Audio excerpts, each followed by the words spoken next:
In February 1964, Babe Paley sat for a photograph in her living room on East 63rd Street. The room had taken 18 months to complete. Every object had been selected, rejected, reconsidered. The photographer captured her in a chair upholstered in fabric she had spent 6 weeks choosing. Her posture was perfect. Her expression was composed. The image would appear in a magazine that described her as one of the most beautiful women in the world. The photograph did not show that her husband had been absent for 3 of the past 7 nights. It did not show the careful administration of her weight, which she maintained through methods she did not discuss. It did not show her relationship with her sisters, both of whom had also married powerful men, divorced, remarried, and constructed lives that looked, from certain angles, like triumph. What the photograph showed was a woman who had done everything correctly. What it suggested, without stating, was that correctness had not been enough. This is a story about 3 sisters who were born into privilege and married into more. It examines what they built, what they endured, and what they could not escape. It does not celebrate them. It does not condemn them. It watches what happened when beauty, wealth, and social mastery encountered limits they had not been taught to see. The Cushing sisters learned early that their value lay in how they appeared. What followed was a lifetime of appearances and the private cost of maintaining them. Harvey Cushing returned to his home in Brookline, Massachusetts in the winter of 1908 with a reputation that preceded him.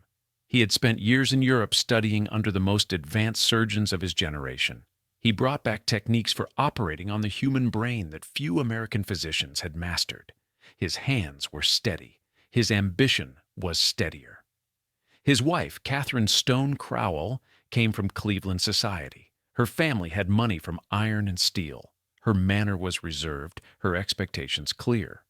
She had given Harvey 3 daughters in quick succession: Mary Benedict, born in 1906 and called Minnie; Betsy, born in 1908; and Barbara, born in 1915, who would be known as Babe. No sons arrived. The absence was noted but not discussed. The Cushing home on Walnut Street operated with precision. Harvey's work demanded silence during certain hours. His study was not to be entered. When he was present at dinner, the conversation followed his interests: medical advances, academic politics, the deficiencies of his colleagues. Catherine managed the household staff and the girls' schedules with the same attention to detail her husband applied to surgery. Nothing was left to chance. Nothing was permitted to be ordinary. Minnie, the eldest, developed a careful watchfulness. She learned to read her father's moods from the sound of his footsteps in the hallway. Betsy, 2 years younger, was quieter, more compliant. She disappeared into books and emerged only when called. Babe, arriving 7 years after Betsy, grew up with the particular loneliness of the youngest child, in a house where attention was rationed. Harvey Cushing's professional success expanded steadily. In 1912, he accepted a position at Harvard Medical School and Peter Bent Brigham Hospital. The family's social position rose with his appointments. Invitations arrived from families whose names appeared in the social register. Catherine accepted them selectively, always calculating which connections would matter most. The girls were taught French by a tutor who came 3 afternoons a week. They learned piano from a woman who had studied in Vienna. They were instructed in posture, in the proper way to enter a room, in the art of making conversation without saying anything that could be remembered or repeated. Catherine supervised these lessons personally. She corrected their speech, their gestures, their tendencies toward enthusiasm or visible emotion. In the summer, the family traveled to Little Boar's Head in New Hampshire, where Harvey had purchased a cottage. The structure was comfortable but not ostentatious. Other medical families vacationed nearby: professors, surgeons, men whose careers were ascending. The daughters swam in the Atlantic under supervision. They were not permitted to swim too far from shore or to associate with children whose families Catherine had not vetted. Betsy began to understand before her sisters that their father's achievements created obligations. He was building something larger than a career. He was constructing a legacy. His daughters were part of that construction. They were expected to marry well, to reflect his success, to confirm that his professional brilliance extended into his personal life. In 1925, when Minnie was 19, Catherine took her to New York for the season. They stayed with relatives on the Upper East Side. Minnie attended dances at the Colony Club and dinners where she sat beside young men from banking families and railroad fortunes. She was introduced as Dr. Harvey Cushing's daughter. a designation that carried weight. Men knew who her father was. They knew what it meant to be connected to him. Minnie was pretty in a way that required effort to maintain. She was not naturally thin. She learned to eat sparingly in public and to wear clothing that created the illusion of effortlessness. She smiled at the right moments. She laughed quietly at jokes she did not find funny.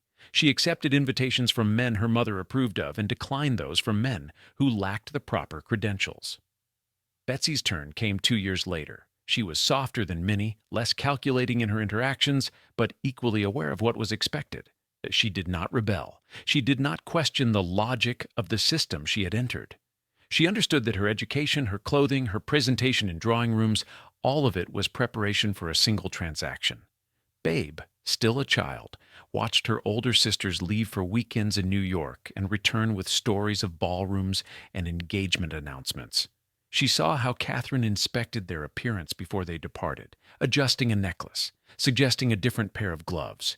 She absorbed the lesson that being a Cushing daughter meant performing a specific role with absolute consistency. Harvey Cushing, meanwhile, published papers that changed the field of neurosurgery. He became the most sought-after brain surgeon in America. Patients traveled from across the country to be treated by him. His calendar filled months in advance. His income grew substantial, though he never discussed money with his daughters. Wealth was implied, not stated. The household staff expanded. A cook, a parlor maid, a laundress, a gardener. These people entered through the back door and worked in rooms the daughters rarely saw. Their wages were managed by Catherine. Their presence made the family's life possible, but they were not acknowledged as part of the family's story. They were invisible infrastructure. In 1928, Minnie became engaged to a man named Frederick Peabody. The engagement lasted 4 months before it was quietly dissolved. No public explanation was given. Catherine told friends that the match had not been suitable. Minnie returned to the house on Walnut Street and resumed waiting. Harvey Cushing did not ask his daughters what they wanted. He assumed their desires aligned with his plans. He believed that his success entitled them to opportunities other young women could not access. He did not see that those opportunities came with terms that could not be negotiated. The girls grew into women in a house where achievement was measured in external validation. They learned that their worth depended on choices made by men, first their father, then their husbands. They learned that beauty was a form of capital that depreciated with time. They learned that the life they had been prepared for required the suppression of needs that had no names. In 1926, Betsy Cushing enrolled at Westover School in Middlebury, Connecticut. The institution advertised itself as a finishing school for young women of distinction. The curriculum included literature, art history, and rudimentary mathematics. But the real education occurred elsewhere, in the dining hall, where girls learned to manage cutlery without apparent thought, in the parlor, where they practiced conversation that revealed nothing, in the chapel, where they sat in prescribed silence and absorbed the understanding that their futures had already been determined. Betsy arrived with trunks containing clothing Catherine had selected. Each item had been chosen to communicate restraint and breeding. Nothing too fashionable, nothing that drew excessive attention. The other girls came from similar backgrounds, daughters of industrialists, bankers, men who controlled railroads and steel mills. They recognized each other instantly, not through explicit discussion, but through shared gestures, shared vocabularies, shared assumptions about what the world owed them. The headmistress, Miss Helen Lefevre, conducted individual meetings with each new student during the first week. She sat behind a desk made of dark wood and asked questions designed to assess social positioning rather than intellectual capacity. She wanted to know which families the girls knew, which churches they attended, which summer communities they belonged to. Betsy answered correctly. Miss Lefevre made a notation in a leather-bound book and dismissed her with a nod. Classes began at 8 in the morning. French was taught by a woman who had lived in Paris and corrected pronunciation with visible disdain. Art history focused on European masters, with particular attention to works that appeared in collections owned by families the girls might marry into. Literature included poetry that celebrated feminine virtue and novels in which women made advantageous marriages or suffered the consequences of refusing them. Betsy wrote letters home every Sunday, as required. She described the weather, her courses, the other girls in her dormitory. She did not describe the conversations that occurred after the lights went out, when girls whispered about which men they had met during the previous summer, which families were losing money, which girls had been sent away for reasons no one would specify. She did not mention that one girl, Margaret Howe, had left abruptly after Christmas and not returned. Minnie had attended a different school, Miss Porter's in Farmington, but the education had been identical in substance. Both institutions existed to transform girls into women who could marry upward without appearing to climb. The skills taught were subtle: how to make a man feel intelligent without challenging him, how to manage servants without acknowledging the relationship as employment, how to spend money in ways that looked effortless rather than calculated. In the spring of 1927, Betsy returned home for Easter. Harvey Cushing was in the midst of a particularly demanding period. He had 3 surgeries scheduled in 4 days. He barely acknowledged his daughter's presence at dinner. Catherine asked perfunctory questions about Westover, and then redirected the conversation to Minnie's social calendar. Minnie had been invited to a weekend party at the home of William Rhinelander Stewart in Tarrytown. The invitation mattered. Catherine discussed it as though it were a military campaign requiring strategic planning. Babe, now 12, sat at the table and said nothing. She had not yet been sent away to school. She spent her days with a governess who taught her Latin and penmanship. She watched her sisters with an attention they did not notice. She was learning what they had already learned, but she was learning it earlier, with more time to perfect the performance. When Betsy returned to Westover after Easter, she found that 2 girls in her class had become engaged. Both were 17. Both would leave school before graduation to prepare for weddings scheduled for June. Their departures were celebrated at a tea, where Miss Lefevre gave a brief speech about the duties of Christian wives. No one mentioned that the girls' educations were ending before they had learned anything that could not be taught at home. Betsy graduated from Westover in 1928. She had been an adequate student, not exceptional, not deficient. Her teachers wrote polite assessments noting her deportment and her reliability. None of them mentioned intellectual curiosity because none had been displayed. The school had not been designed to produce curious women. The summer after graduation, Catherine took Betsy to New York for a more intensive season than Minnie had received. They stayed at the home of Catherine's cousin on East 68th Street. Betsy attended luncheons, teas, dinners, dances. She met young men whose names she forgot immediately, and young men whose names she was instructed to remember. She learned to distinguish between men who were merely rich and men who were socially secure in their richness. One evening, at a dinner hosted by the Whitneys, Betsy sat beside a man who asked what she had studied at school. She began to answer, and then stopped, uncertain what response was expected. He had not asked what she thought, or what interested her. He had asked what she had studied, as though education were a credential to be listed rather than an experience to be discussed. She mentioned French and art history. He nodded and turned to the woman on his other side. Minnie, meanwhile, had begun spending time with Vincent Astor. He was recently divorced from his first wife, Helen Huntington. The divorce had been quiet, managed through lawyers who ensured minimal public discussion. Vincent was 29 years old and controlled a fortune that had originated with his great-great-grandfather's real estate investments. He owned buildings in Manhattan, land in Rhinebeck, a yacht called Nourmahal. He had inherited everything at 18 when his father died on the Titanic. Catherine approved of Vincent Astor cautiously. His wealth was unquestionable, but divorce carried implications.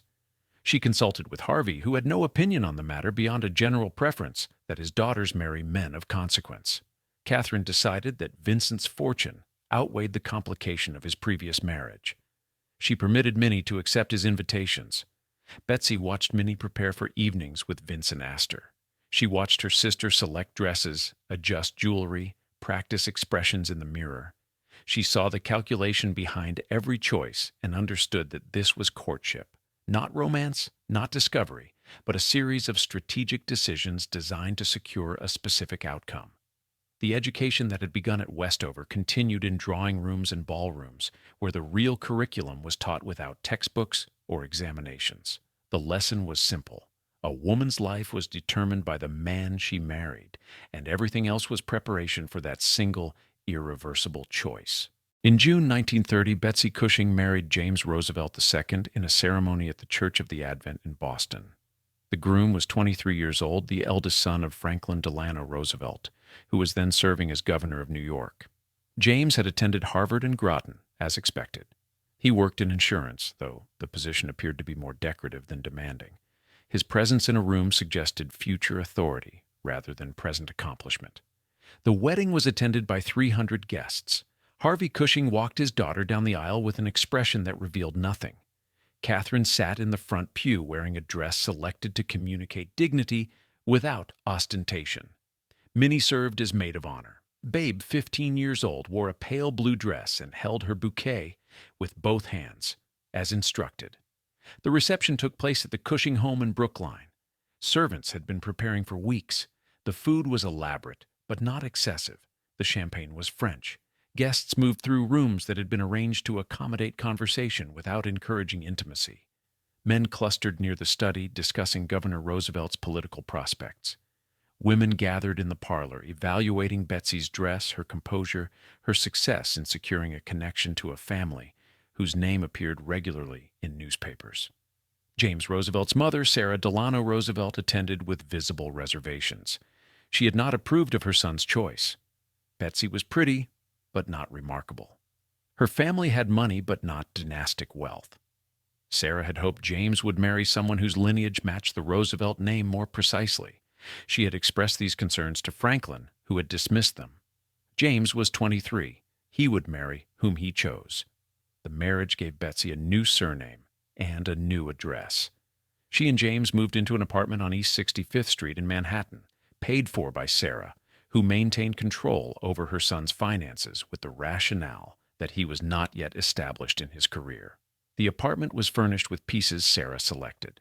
The staff, a cook and a maid, were hired through Sarah's household manager. Betsy understood immediately that her new life would be supervised. Franklin Roosevelt visited the apartment twice in the first month. He arrived unannounced, as was his habit, and expected Betsy to provide lunch on short notice. She managed this with the help of the cook, who resented the imposition but complied. Franklin asked Betsy questions about her father's work, about Harvard Medical School, about connections that might prove useful. He treated her as a resource rather than a daughter-in-law. James worked irregular hours. Some days he left for the office at 9 and returned at 3. Other days, he did not go to the office at all. He attended lunches that extended into late afternoon. He joined friends for weekends in Oyster Bay or Newport. Betsy was not always invited. When she asked about his schedule, he provided vague answers and changed the subject. In November 1930, Betsy discovered she was pregnant. She informed James, who responded with distracted approval. He told his mother before telling his father. Sarah arrived at the apartment the following day with instructions for doctors, diet, and appropriate behavior during pregnancy. She explained that Roosevelt women had certain standards to maintain. She did not ask Betsy how she felt or whether she had concerns. The pregnancy was uncomfortable. Betsy experienced persistent nausea that lasted beyond the first trimester. She lost weight instead of gaining it. Her doctor, selected by Sarah, told her this was not ideal, but not alarming. He suggested she rest more and worry less.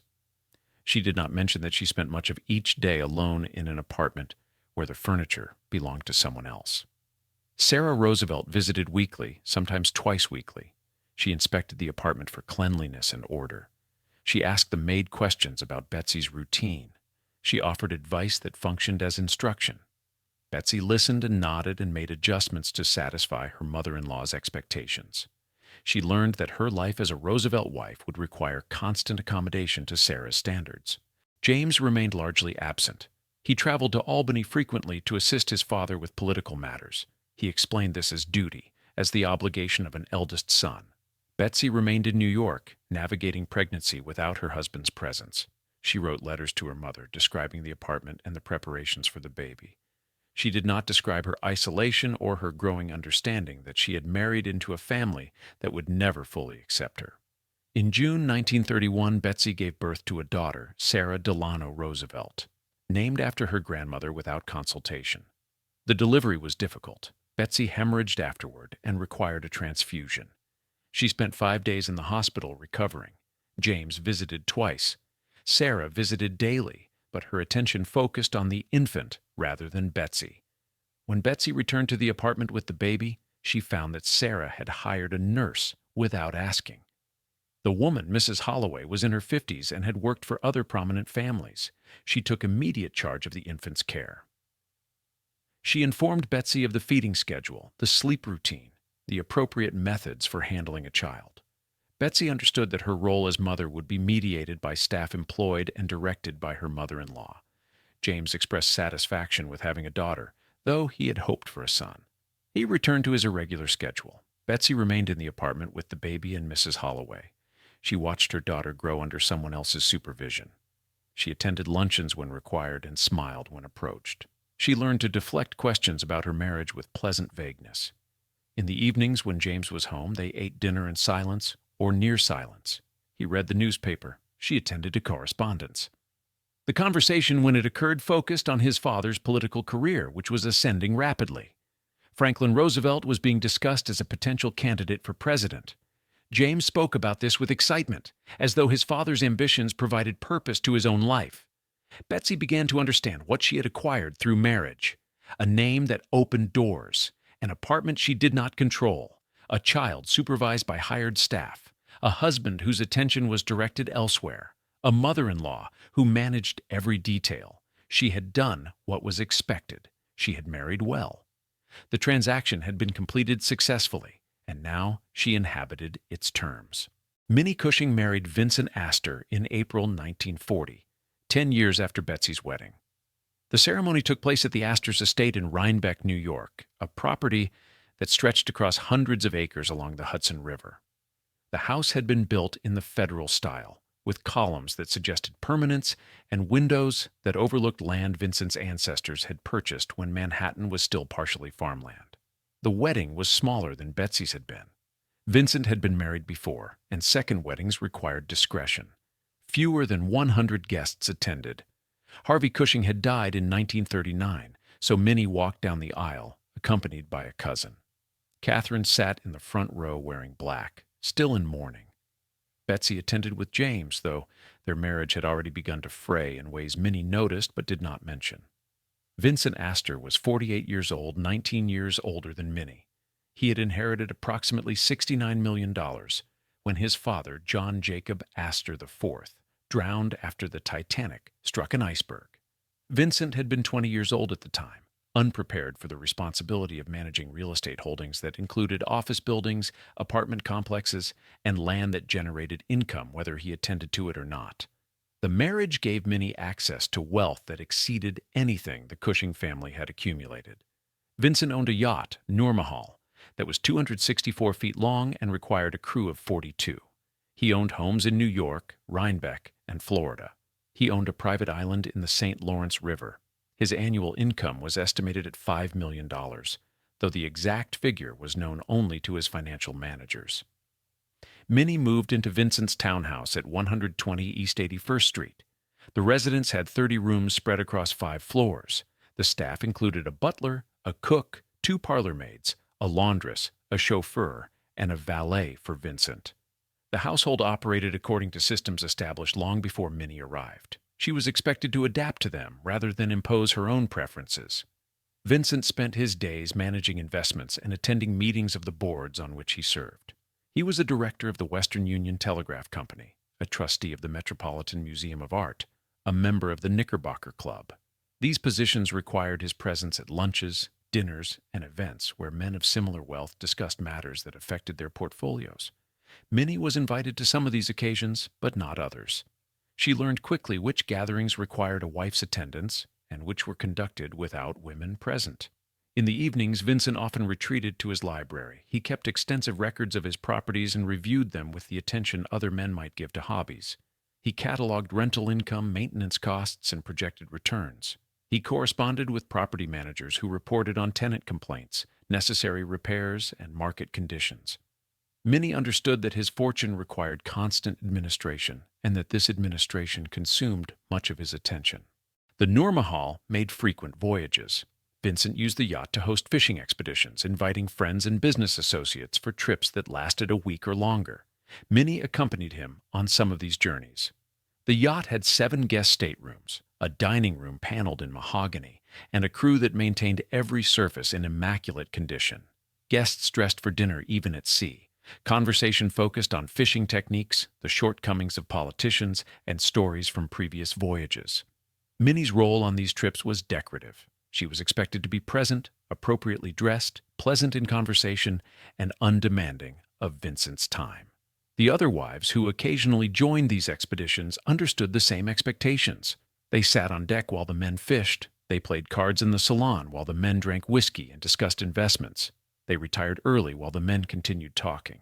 In 1941, the United States entered the war. Vincent offered the Nourmahal to the Navy for use as a patrol vessel. The offer was accepted and the yacht was converted for military service. Vincent joined the Navy as well, though he was 50 years old and not required to serve. He was commissioned as a lieutenant commander and assigned to duties in Miami that involved coastal surveillance. He was gone for months at a time. Minnie remained in New York. She volunteered with organizations that coordinated relief efforts, rolled bandages, and organized charity auctions. She attended meetings where women discussed the war effort and felt useful. But the usefulness was temporary and symbolic. The actual work, the fighting, the dying, the decisions that determined outcomes occurred elsewhere, conducted by men. When Vincent returned from his service in 1945, he resumed managing his properties and investments. The war had disrupted some income streams, but created others. Buildings that had struggled to find tenants during the Depression were now fully occupied. The economy was recovering. Vincent's wealth increased while he attended to it, demonstrating the principle that money generates more money when sufficient capital is already present. Minnie began to notice that Vincent's interest in her had diminished. He was not cruel or overtly neglectful. He simply directed his attention toward his properties, his clubs, his routines. She was part of his household in the same way the butler was part of his household, necessary for certain functions, largely invisible otherwise. She filled her days with activities considered appropriate for women of her position. She served on the board of the New York Infirmary for Women and Children. She attended luncheons at the Colony Club. She ordered clothing from designers who understood her need for garments that communicated wealth without announcing it. She managed the social calendar, ensuring that she and Vincent attended the correct number of dinners, galas, and fundraisers each season. The townhouse required constant attention. Staff needed supervision, linens needed replacing, silver needed polishing, rooms needed redecorating every few years to prevent them from appearing outdated. Minnie consulted with interior designers who presented fabric samples and furniture catalogs. She made decisions about curtains and upholstery and lighting fixtures. These choices consumed hours but produced no lasting satisfaction. Vincent began experiencing health problems in the late 1940s. He developed heart trouble that required medication and restricted activity. His doctors advised him to reduce stress, but he continued managing his properties with the same intensity.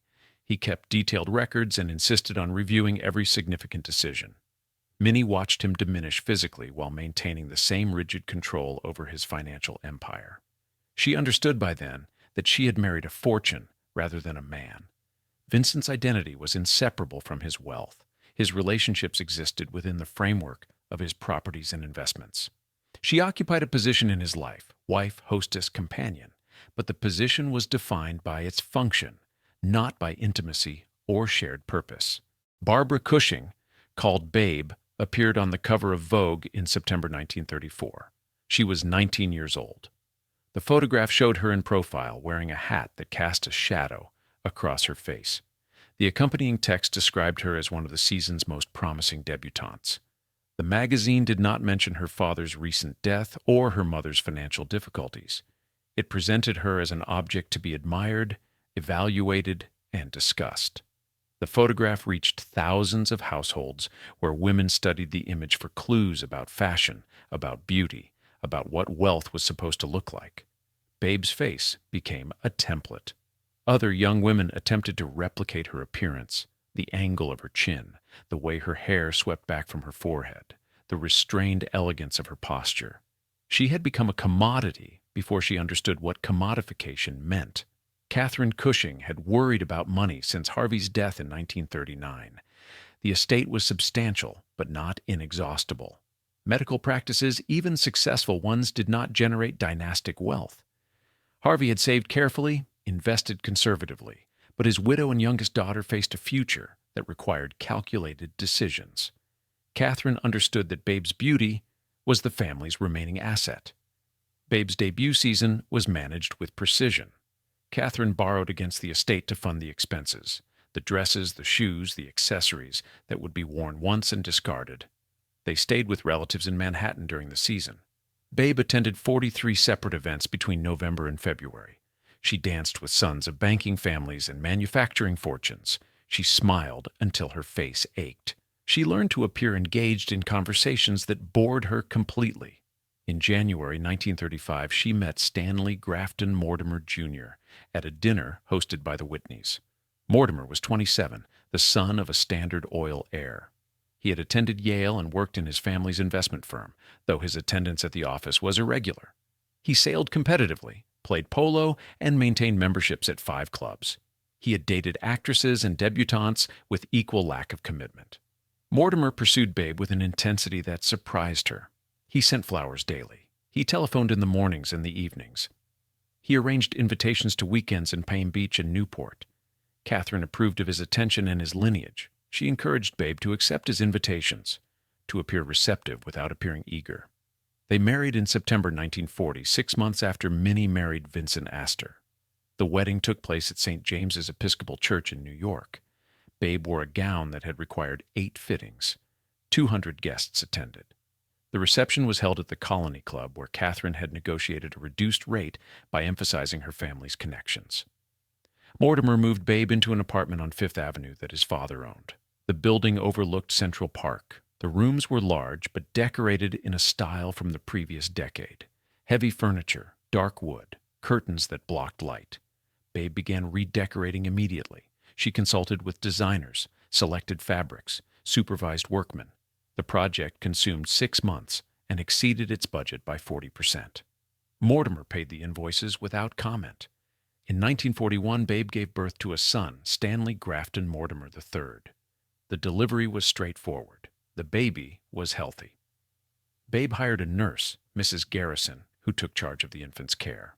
She also employed a nanny for daytime supervision and a night nurse for the first 3 months. The apartment absorbed the additional staff without apparent strain. Mortimer's drinking began shortly after their son was born. Or perhaps it had always been present and Babe had not noticed. He kept whiskey in his study. He drank before dinner and continued through the evening. He did not become violent or abusive. He became absent, physically present but mentally elsewhere, his attention directed inward toward thoughts he did not share. Babe began appearing in magazines more frequently. Her photograph accompanied articles about interior design, fashion, entertaining. She was described as a tastemaker, a woman whose choices influenced others. Editors requested access to her apartment, her wardrobe, her opinions on color and pattern. She granted these requests, understanding that visibility maintained relevance. In 1944, she gave birth to a daughter, Amanda J. Mortimer. The second child arrived with less fanfare. Babe hired additional staff, another nurse, a French governess. The apartment filled with people employed to manage the daily operations of her domestic life. She supervised them with the efficiency her mother had demonstrated, creating schedules, establishing routines, ensuring that everything appeared effortless. Mortimer's absences increased. He traveled frequently, explaining these trips as business necessities. Babe suspected infidelities, but did not confront him. She had learned from watching her sisters that confrontation achieved nothing. She maintained her routines, attended her luncheons, posed for photographers who continued requesting her image. In 1946, Babe appeared on the International Best Dressed list, a ranking compiled by fashion experts who evaluated women's style and presentation. She ranked third that year. The following year, she ranked first. The recognition brought more attention, more requests for photographs, more articles analyzing her clothing choices. She understood that she was being studied, dissected, reduced to visual elements that could be described and copied. The articles never mentioned that she spent 2 hours each morning on her appearance. They did not describe the discipline required to maintain her weight at 115 pounds. They did not explain that she smoked to suppress appetite, that she ate lunch standing to avoid sitting, that she weighed herself daily and adjusted accordingly. The image published in magazines required constant maintenance that remained invisible to those who consumed the image. Mortimer's drinking worsened. By 1947, he was consuming significant quantities daily. His hands shook in the mornings. His eyes were often bloodshot. He missed appointments, forgot commitments, appeared at events already intoxicated. Babe compensated by attending functions alone, offering vague explanations for her husband's absence. Friends understood what she did not say. Divorce was discussed in whispers, but not openly. Babe began to recognize that beauty had not protected her from disappointment. She had married a man whose wealth exempted him from consequences, whose alcoholism progressed without intervention, whose interest in her had never extended beyond her appearance. She had become the woman in the magazine photographs, perfectly dressed, perfectly composed, perfectly alone. The apartment remained immaculate. The children were cared for by staff. The social calendar continued. Babe attended lunches where women admired her clothing and envied her life. She smiled and said nothing that revealed the growing emptiness behind the performance. The magazines continued publishing her photograph, and she continued providing them with images that confirmed what readers wanted to believe about wealth, beauty, and the lives of women who possessed both. Betsy Roosevelt filed for divorce from James in 1940.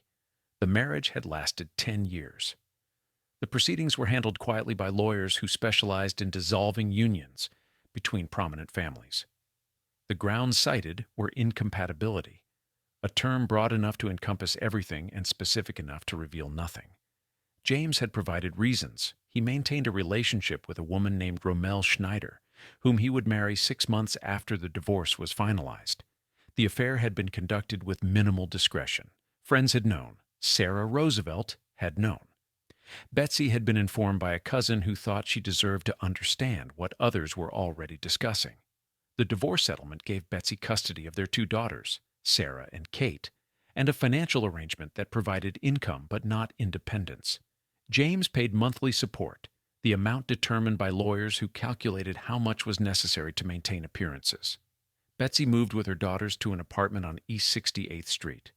The residence was smaller than what she had occupied during her marriage, but it was hers to manage without Sarah Roosevelt's supervision. The divorce carried social consequences. Certain invitations stopped arriving. Certain women who had been cordial became distant. Divorced women occupied an ambiguous position, no longer wives, not quite single, marked by failure regardless of circumstance. Betsy understood that she had been downgraded in the social hierarchy, and that her position would remain diminished until she remarried. In 1942, she married John Hay Whitney, whom everyone called Jock. He was 37 years old, heir to a fortune built on streetcar lines, tobacco, and investments that had multiplied across generations. He owned a stable of racehorses, served as chairman of the board of the Museum of Modern Art, and produced films through his production company, Pioneer Pictures. His first marriage had ended in 1941. The wedding took place at the Whitney family estate in Manhasset, Long Island. The ceremony was simple, attended by fewer than 50 guests. Betsy wore a suit rather than a gown. The reception lasted 2 hours. She understood that second marriages required different staging than first marriages. Less spectacle, less celebration. Acknowledgement that this was a practical arrangement rather than a romantic beginning. Jock Whitney moved Betsy into his townhouse at 972 Fifth Avenue. The residence occupied 5 floors and included a ballroom, a library with 10,000 volumes, and a dining room that could seat 30 guests. The art collection contained works by Renoir, Degas, and Cézanne. The staff numbered 12. Betsy's responsibilities included supervising the household, planning dinners, and accompanying Jock to events where his presence was expected. The marriage functioned smoothly at first. Jock traveled frequently, to California for film business, to Kentucky for racing events, to Europe after the war ended. Betsy accompanied him when appropriate and remained in New York when not. She understood her role and performed it competently. She did not demand more than Jock was prepared to offer. Minnie's marriage to Vincent Astor began deteriorating in the late 1940s. Vincent's health problems had worsened. His heart condition required increasing medication. He became irritable, difficult to please, focused on minor household details with an intensity that suggested his inability to control his physical decline. Minnie absorbed his dissatisfaction without responding. She had learned that engaging with his complaints only extended them. In 1953, Minnie and Vincent divorced. The marriage had lasted 13 years. The settlement was substantial. Vincent provided her with income sufficient to maintain a lifestyle consistent with what she had enjoyed during the marriage. She kept jewelry, furniture, and a financial arrangement that guaranteed her independence. She moved into an apartment at 720 Park Avenue. The building was considered one of the finest in Manhattan. The apartment had 9 rooms with views over the city. Minnie hired a designer named Billy Baldwin, who was becoming known for creating interiors that appeared comfortable rather than formal. He removed the heavy curtains, lightened the walls, introduced furniture that invited sitting rather than display. In 1955, Minnie married James Whitney Fosberg, called Jim. He was an artist and art dealer, 53 years old, who had attended Yale and worked at Knoedler and Company, one of New York's oldest galleries. He painted landscapes and portraits, exhibiting occasionally but never pursuing commercial success aggressively. His own family had money. His father had been president of the New York Stock Exchange, so his art functioned as vocation rather than occupation. The marriage was Minnie's third. The ceremony was private, held at her apartment with only immediate family present. There was no reception, no announcement in the newspapers beyond a brief notice. She had learned that publicity invited scrutiny, and scrutiny revealed too much. Fosberg was different from Vincent Astor. He read books, attended the opera, discussed paintings, with genuine interest rather than as investments. He did not attempt to control Minnie's schedule or supervise her activities. The relationship functioned as partnership rather than transaction, though Minnie understood that this partnership was enabled by her financial independence from Vincent's settlement. Babe's marriage to Stanley Mortimer ended in 1947. She filed for divorce in Nevada, which permitted faster proceedings than New York. The grounds were mental cruelty, a designation that encompassed Mortimer's drinking without requiring detailed testimony. The settlement gave her custody of their 2 children, Stanley and Amanda, and financial support that Mortimer's father ensured was paid reliably. 6 months later, Babe married William S. Paley, founder and chairman of the Columbia Broadcasting System. Paley was 46 years old, recently divorced from his first wife, Dorothy Hart Hearst. He had built CBS from a struggling radio network into a broadcasting empire that reached millions of homes. His annual income was estimated in 7 figures. His influence extended into politics, entertainment, and advertising. The wedding took place in July 1947 at the East Hampton estate of Jock Whitney, Betsy's husband. The connection between the families was noted by guests. 2 sisters married to 2 men who had attended Yale together, moved in the same circles, belonged to the same clubs. The marriages functioned as consolidations, linking wealth to wealth, creating networks of mutual interest. All 3 sisters had now divorced and remarried. The pattern was not unusual among their social class. First marriages often failed because they had been arranged for reasons other than compatibility. Second marriages offered the possibility of choosing more carefully, though the choices remained constrained by social position, financial consideration, and the understanding that a woman's status derived from her husband's accomplishments rather than her own. William Paley purchased a townhouse at 825th Avenue in 1948. The building faced Central Park at 63rd Street. The residence occupied 12 rooms across 2 floors, with ceilings high enough to accommodate art that required space. Paley paid $125,000 for the property, a sum considered reasonable for the location and square footage. He gave Babe complete authority over the renovation. She hired Sister Parrish, a decorator known for creating rooms that appeared to have evolved naturally rather than been designed. Parrish understood that Babe wanted an environment that looked effortless, where each object seemed to have been placed without deliberation, where luxury did not announce itself through obvious expense. The renovation lasted 18 months. Walls were removed to create larger spaces. Windows were enlarged to admit more light. Floors were refinished in a lighter wood than had been present. Babe spent 3 afternoons each week at the townhouse, consulting with Parrish, examining fabric samples, approving or rejecting furniture that had been selected from dealers across the city. She chose a color palette of whites, creams, and pale yellows. The rooms would be bright, but not harsh, elegant, but not cold.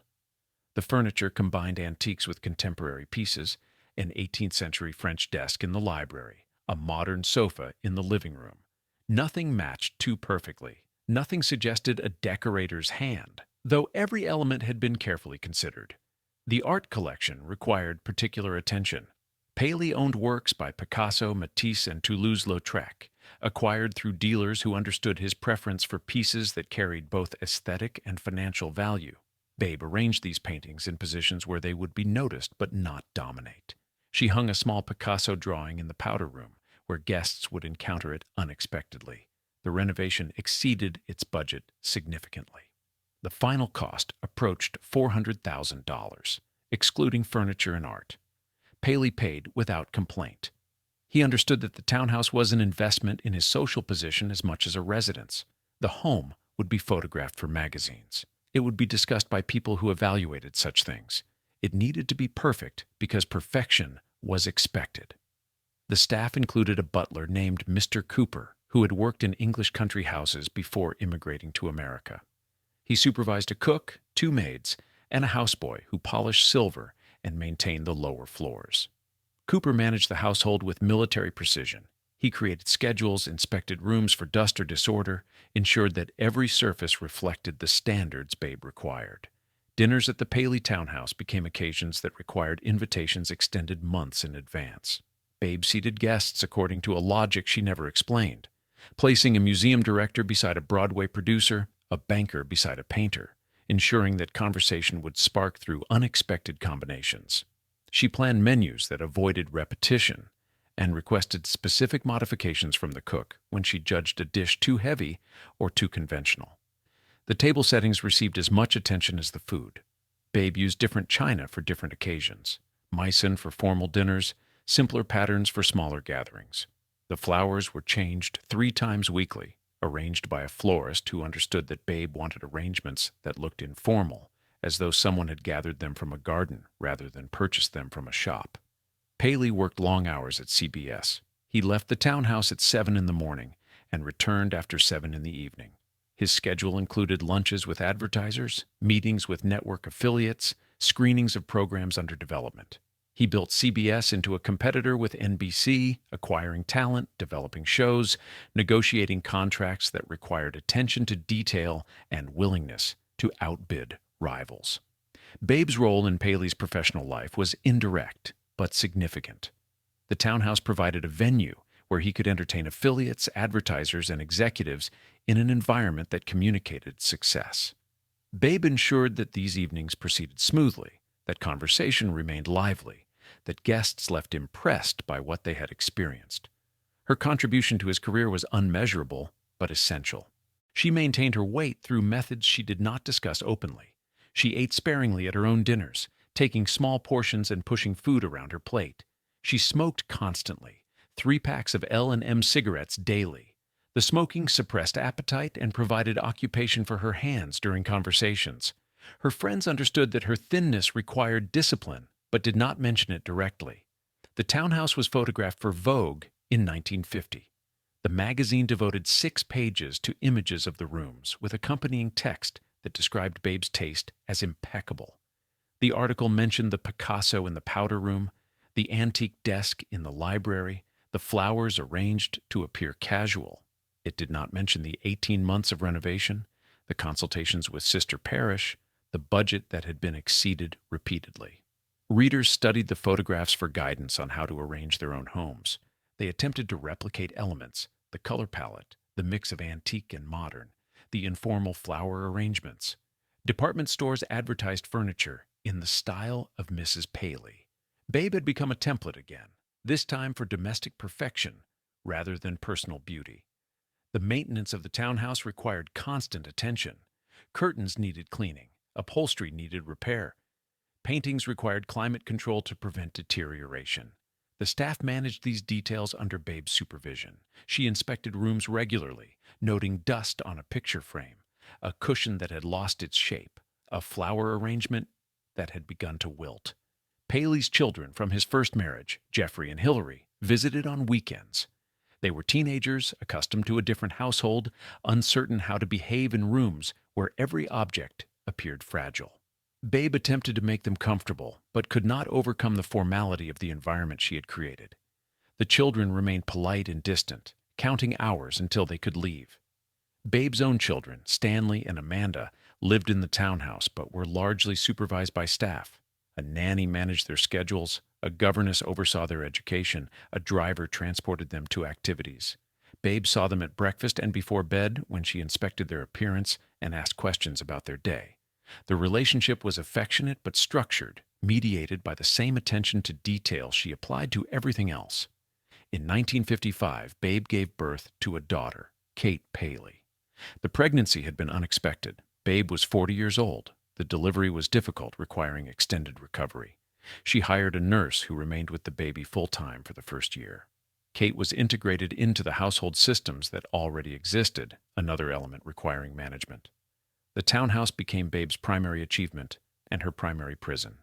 She had created an environment that reflected her taste perfectly. She had built something that would be photographed, admired, and discussed. She had proven her ability to transform space into something exceptional. But she lived inside her creation, maintaining it constantly, unable to relax in rooms that required perpetual perfection. James Fosberg moved into Minnie's apartment at 720 Park Avenue after they married in 1955. He brought few possessions: his art supplies, a collection of books, clothing appropriate for a man who attended gallery openings and museum benefits. He did not bring furniture or attempt to impose his preferences on the apartment Billy Baldwin had decorated. He understood that the space belonged to Minnie, maintained by her settlement from Vincent Astor, and that his role was guest rather than proprietor. The arrangement suited both of them. Fosberg continued his work at Knoedler & Company, advising clients on acquisitions, authenticating paintings brought in for evaluation, occasionally exhibiting his own landscapes in group shows that received polite reviews. His income from the gallery was modest, sufficient for personal expenses, but not for maintaining the apartment or the lifestyle Minnie had established. Minnie's settlement from Vincent provided approximately $250,000 annually, equivalent to several million in later decades. The income arrived in quarterly payments administered by lawyers who managed the terms Vincent had specified. The money was hers to spend without restriction. She did not need to justify purchases, consult anyone about expenses, or modify her habits to accommodate a husband's budget. She used the money carefully, but not miserly. She traveled to Europe twice each year, staying in hotels she preferred: the Ritz in Paris, Claridge's in London, the Gritty Palace in Venice. She purchased clothing from designers who understood her taste for understated elegance. She collected art, focusing on American painters: John Singer Sargent, Winslow Homer, Childe Hassam, whose work appreciated steadily in value. The apartment required minimal maintenance compared to what she had known with Vincent. No yacht, no multiple properties, no staff of 40. She employed a housekeeper, a cook, and occasionally a maid when entertaining. The household operated with efficiency, but without the elaborate systems that had governed Vincent's townhouse. Minnie found the simplification restful. Fosberg painted in a room Minnie converted into a studio. The space had north-facing windows that provided consistent light. He worked in the mornings, standing at an easel for 3 or 4 hours, then cleaning his brushes and joining Minnie for lunch. His subjects were landscapes, views of the Hudson Valley, coastal scenes from Maine, occasional portraits of friends. He painted with competence but not genius, producing work that was pleasant without being revolutionary. Minnie attended his exhibitions and purchased his paintings when they did not sell. She hung them in the apartment alongside more valuable pieces, treating his work with the same respect given to Sargent or Homer. Fosberg never asked whether this was charity or genuine appreciation. He accepted her support with gratitude and continued painting. Their social life operated at a different frequency than Minnie's first marriage. Vincent had required constant attendance at events where business was conducted behind the facade of social gathering. Fosberg preferred smaller dinners, museum openings, evenings at the opera. They attended 4 or 5 events each month rather than 4 or 5 each week. Minnie served on boards that required her presence at meetings but not extensive labor. She joined the board of the New York Hospital, the Metropolitan Museum, the Morgan Library. Her contributions were financial rather than operational. She wrote checks, attended fundraising galas, allowed her name to appear on letterhead. The work provided occupation without demanding the intensity that had characterized her marriage to Vincent. In 1959, Vincent Astor died of a heart attack at his townhouse. He was 67 years old. The obituaries detailed his real estate holdings, his philanthropy, his service during the war. They mentioned Minnie as his second wife, noting their divorce but providing no details. His fortune was divided according to terms established before his death: substantial bequests to hospitals and libraries, the remainder to his third wife, Brooke Astor, whom he had married after divorcing Minnie. Minnie attended Vincent's funeral at St. Regis Church. She sat in a pew reserved for family, though she was no longer technically family. Brooke Astor nodded to her, but did not speak. The service was formal, attended by hundreds who had benefited from Vincent's wealth in one form or another. Minnie listened to eulogies that described a man she had known, but not deeply understood. Vincent's death did not affect Minnie's financial situation. Her settlement had been established during the divorce and could not be altered. But his absence removed a presence that had continued to exist in the background of her life. She had been Vincent's second wife for 13 years and his ex-wife for 6. Now she was simply a woman who had once been married to a man who was dead. Fosburg's own health began declining in the early 1960s. He developed emphysema, the result of decades of smoking. His breathing became labored. Climbing stairs required rest. He continued painting, but for shorter periods, sitting rather than standing at his easel. His exhibitions became less frequent. The gallery continued representing him out of loyalty rather than commercial expectation. Minnie hired a nurse to assist Fosburg when his condition worsened. The woman came 3 times weekly, checking his oxygen levels, administering medications, ensuring he followed his doctor's instructions. Fosburg resented the supervision but lacked the strength to resist. He retreated into his studio, painting smaller canvases that required less physical exertion. The apartment, which had felt spacious, began to feel confining. Fosburg's illness filled the rooms with medical equipment: oxygen tanks, nebulizers, pill organizers. The housekeeper cleaned around these objects. Minnie adjusted routines to accommodate his needs. Dinners were served earlier, social events were declined. The life they had built contracted around his diminishing capacity. Minnie watched Fosburg deteriorate with the same composure she had shown watching Vincent's decline. She did not complain or express frustration. She supervised his care, consulted with doctors, ensured he remained comfortable. But she did not pretend that love could prevent what was happening. She understood that bodies failed regardless of the care applied to them. In the evenings, she sat in the living room while Fosburg rested in the bedroom. She read books, reviewed correspondence, planned the limited activities they could still manage. The apartment was quiet except for the sound of the oxygen machine in the next room, a mechanical breathing that marked time in steady intervals. Fosburg died in 1968. The death was expected but still created absence. Minnie arranged a small funeral attended by gallery colleagues and friends from the art world. She donated several of his paintings to museums that accepted them politely. She cleared the studio, disposing of unfinished canvases and dried paint tubes. The room became a guest bedroom that was rarely used. She remained in the apartment at 720 Park Avenue, alone now, supported by Vincent Astor's settlement. The money continued arriving quarterly, requiring nothing from her except that she continue existing. The Paley townhouse required a staff meeting every Monday morning at 8 o'clock. Mr. Cooper, the butler, conducted these meetings in the servants' hall on the lower floor. He reviewed the week's schedule: dinners on Tuesday and Friday, a luncheon on Wednesday, the Paleys departing for their country house on Saturday morning. He assigned responsibilities, noted upcoming absences, addressed complaints about equipment that needed repair. The cook, Mrs. Brennan, attended these meetings with a notebook where she recorded dietary restrictions and menu preferences. She had learned that Mr. Paley disliked lamb, that Mrs. Paley ate sparingly, that certain guests required kosher preparation. She planned menus a week in advance and submitted them to Mrs. Paley for approval every Thursday afternoon. The 2 maids, Agnes and Claire, cleaned the 12 rooms according to a rotation that ensured every surface was attended to weekly.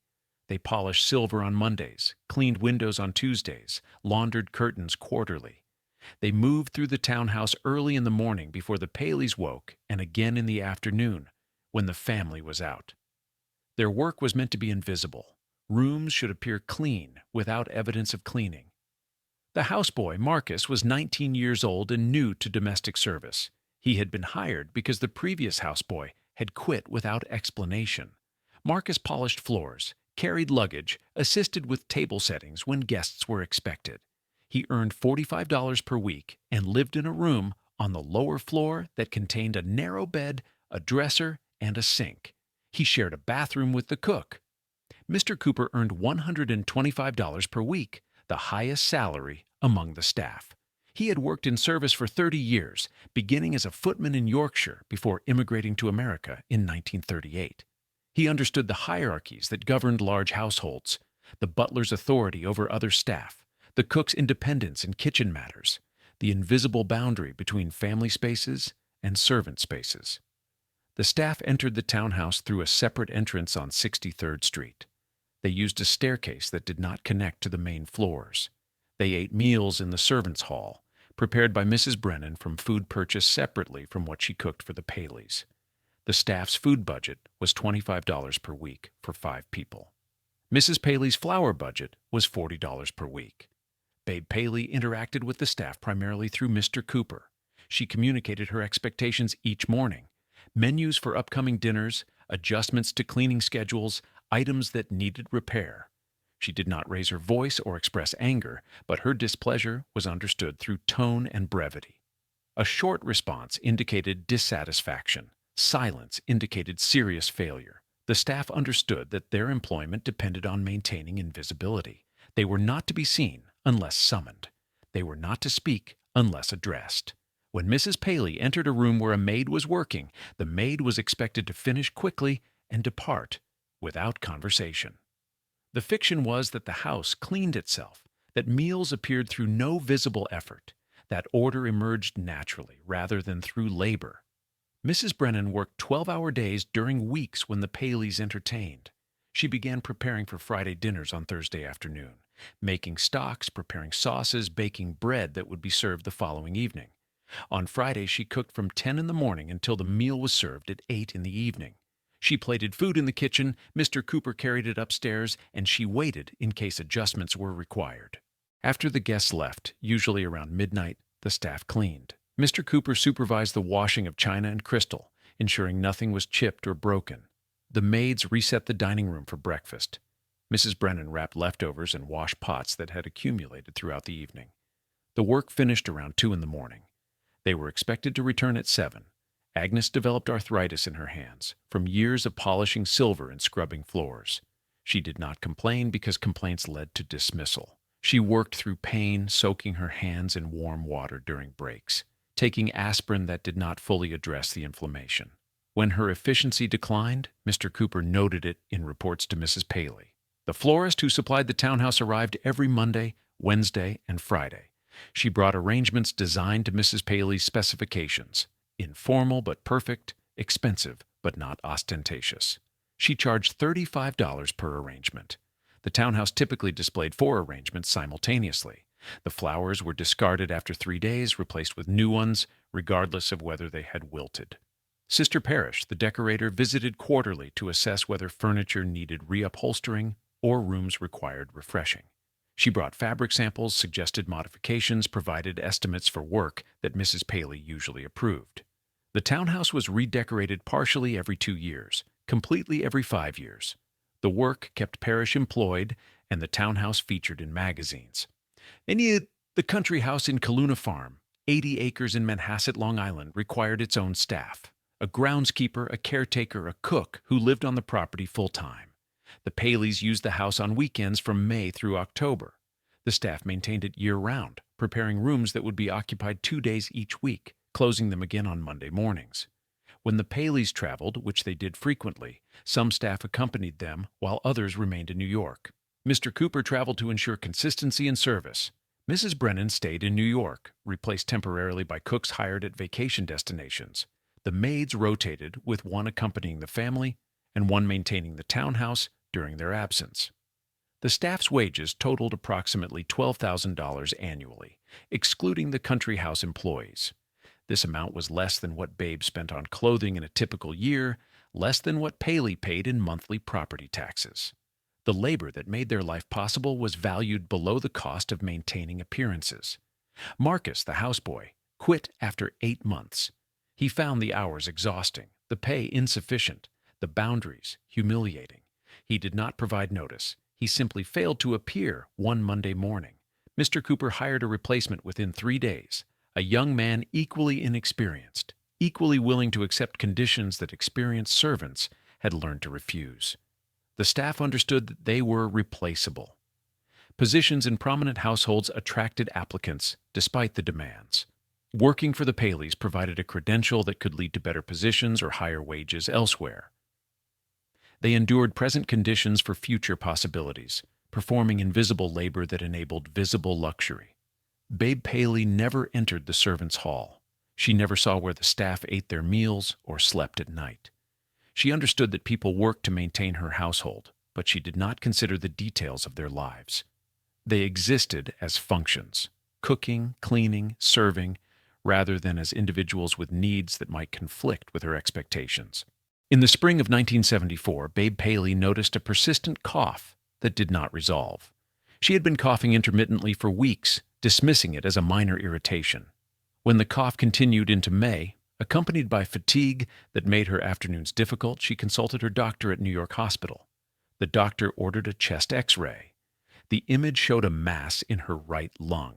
He referred her to an oncologist who performed additional tests, a bronchoscopy, a biopsy of tissue extracted during the procedure. The results confirmed lung cancer, advanced enough that surgery was recommended immediately. Babe was 63 years old. She had smoked 3 packs of cigarettes daily for more than 30 years. The oncologist explained the connection between smoking and lung cancer, though the explanation was unnecessary. Babe understood cause and effect. She asked about prognosis. The doctor provided statistics that suggested a survival rate declining sharply after 5 years. He recommended surgery followed by radiation. She told Paley that evening in the library. He was reading the newspaper, drinking scotch, his attention divided between the financial pages and the television broadcasting the evening news. She interrupted him with the diagnosis, stating it plainly without elaboration. Paley lowered the newspaper. He asked questions about treatment, about timing, about what the doctors recommended. He did not express emotion beyond practical concern. The surgery was scheduled for June at New York Hospital. The procedure would remove the upper lobe of her right lung, along with surrounding tissue where cancer had spread.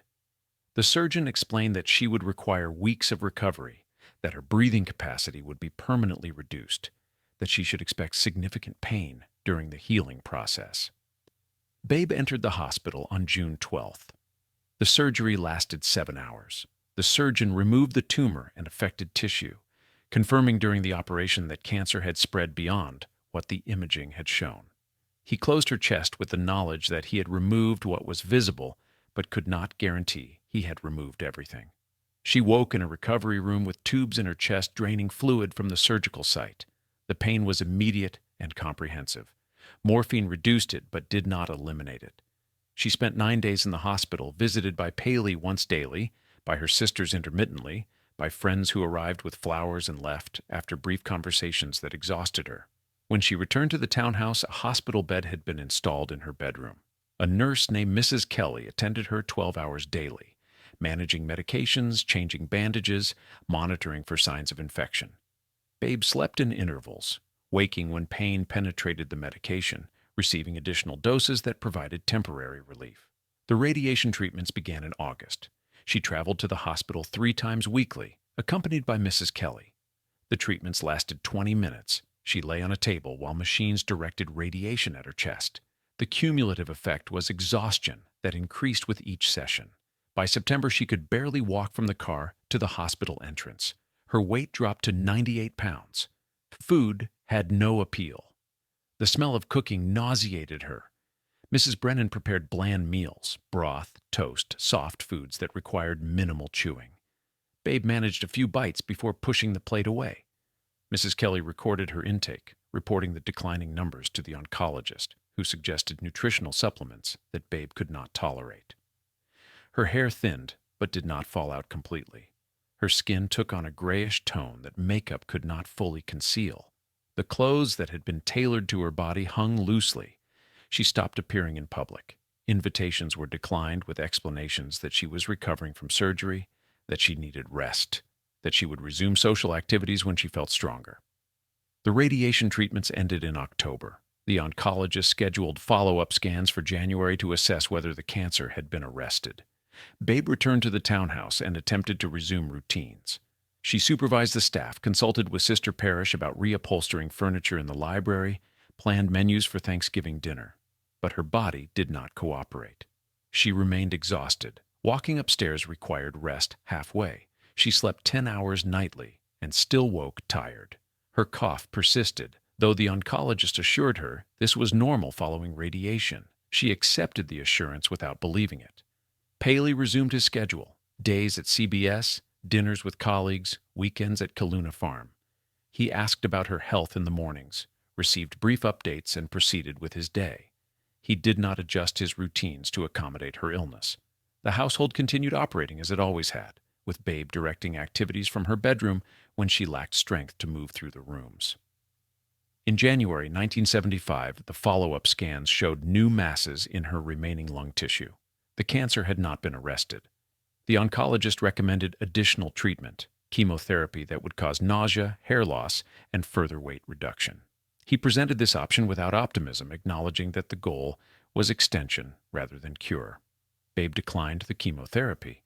She told the oncologist she preferred to manage her remaining time without treatments that would make her more ill. He did not argue. He prescribed medications for pain and scheduled regular appointments to monitor her condition. She told Paley that evening he was in the library again, the same position as when she had first delivered the diagnosis. He listened, asked whether she had considered all options, accepted her decision when she confirmed it was final. He poured another scotch. She returned to her bedroom. The progression was gradual. She grew weaker month by month.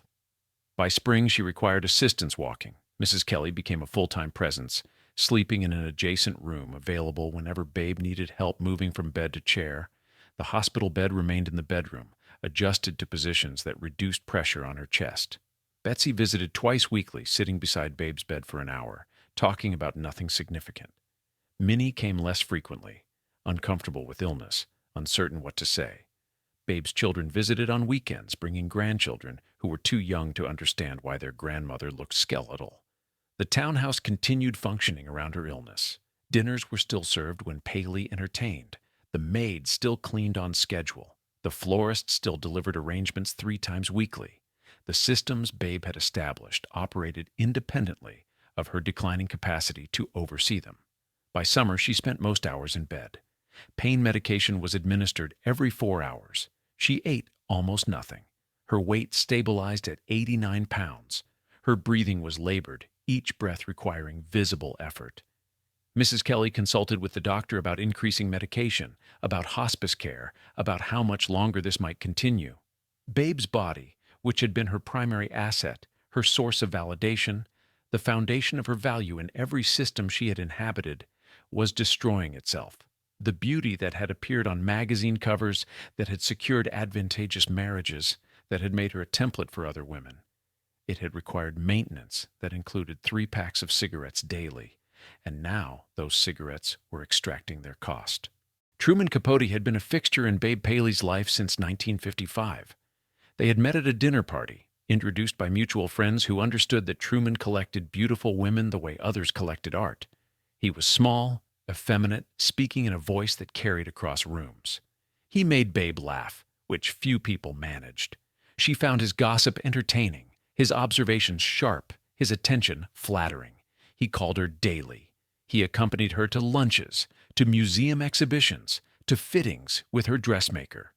He sat in her living room for hours, drinking vodka, smoking cigarettes, discussing people they both knew with a cruelty that felt like intimacy. Babe tolerated his malice because it was never directed at her. She was exempt from his judgment, elevated above the other women he cataloged and dismissed. Capote called these women his swans, wealthy, beautiful, married to powerful men, gliding through society with apparent effortlessness. Besides Babe, the group included Slim Keith, CZ Guest, Morella Agnelli, Gloria Guinness. They permitted Capote access to their lives, their homes, their private conversations. They trusted him because he seemed harmless, because his sexuality posed no threat, because he made them feel sophisticated for befriending an artist. In 1966, Capote hosted a masked ball at the Plaza Hotel. The event was ostensibly in honor of Katharine Graham, publisher of the Washington Post, but it functioned primarily as Capote's demonstration of social power. He controlled the guest list absolutely. 540 people received invitations. Thousands more wanted them and were refused. The ball became the most discussed social event of the decade. Babe attended wearing a mask and a gown that had required months to design. Paley accompanied her, though he found the spectacle excessive. They danced in the grand ballroom, surrounded by people who had been selected for their prominence, their beauty, their usefulness to Capote's vision of himself as arbiter of American society. The evening was photographed extensively. Images appeared in magazines worldwide. After the ball, Capote began working on a novel he had been researching for years. He called it Answered Prayers, describing it as an exposé of high society, written from inside knowledge. He told friends it would be his masterpiece, the culmination of everything he had observed during 2 decades moving among the wealthy. He worked on it intermittently, distracted by drinking that was becoming problematic, by drugs that sustained him through late nights, by social obligations he could not refuse. In June 1975, while Babe was weakening from cancer, Esquire magazine published an excerpt from Answered Prayers titled La Côte Basque, 1965. The excerpt appeared without warning. Capote had not informed the women who appeared in it, thinly disguised by altered names, that fooled no one. The piece described a lunch at La Côte Basque, a restaurant where the Swans regularly gathered. It included details that could only have come from private conversations: affairs, abortions, humiliations shared in confidence. One character, clearly based on a prominent socialite, was described discovering her husband in bed with another man. Another character discussed a friend's husband who had murdered his wife and disguised it as suicide. The character most obviously representing Babe was called Lady Ina Coolberth. She was described as beautiful but cold, maintaining perfect appearance while her marriage deteriorated. The excerpt included a scene where her husband criticized her appearance, reducing her to tears she quickly suppressed. The details were specific enough that readers familiar with the Paleys recognized the reference immediately. Babe read the excerpt in bed, brought to her by a friend who thought she should know before others began discussing it. She read it twice, absorbing the betrayal without visible reaction. Capote had taken conversations they had shared, complaints about Paley's infidelities, frustrations with her children, private doubts she had expressed during afternoons when they sat together drinking and smoking, and he had transformed them into entertainment for public consumption. She telephoned him that evening. The conversation was brief. She told him she never wanted to speak with him again. Capote attempted explanations. It was fiction. The characters were composites. She was misinterpreting his intentions. Babe interrupted him. She repeated that their friendship was finished. She hung up before he could respond. The other Swans reacted similarly. Slim Keith cut off contact. CZ Guest refused his calls. Gloria Guinness declared him persona non grata. The women who had permitted Capote into their lives, who had shared confidences while assuming his loyalty, discovered that they had been material for him, sources to be mined for content. Capote's social position collapsed rapidly. Invitations stopped arriving. Friends who had welcomed him into their homes now declined to acknowledge him in public. He had built his life on access to these people, and that access evaporated within weeks. He was 49 years old, accustomed to being sought after, suddenly finding himself isolated. He attempted reconciliation through letters. He wrote to Babe explaining that he had never intended to hurt her, that the character was not meant to be her, that she was misunderstanding his artistic intentions. She did not respond. He called the townhouse repeatedly. Mr. Cooper informed him that Mrs. Paley was not available and would not be available in future. Babe's illness progressed while Capote's letters arrived. She was too weak to be substantially affected by his betrayal beyond the initial recognition of what he had done. She deleted him from her life the way she deleted anything that no longer served her purposes. She instructed staff not to admit him if he appeared at the townhouse. She told friends who asked that she had nothing to say about him. Capote's drinking worsened.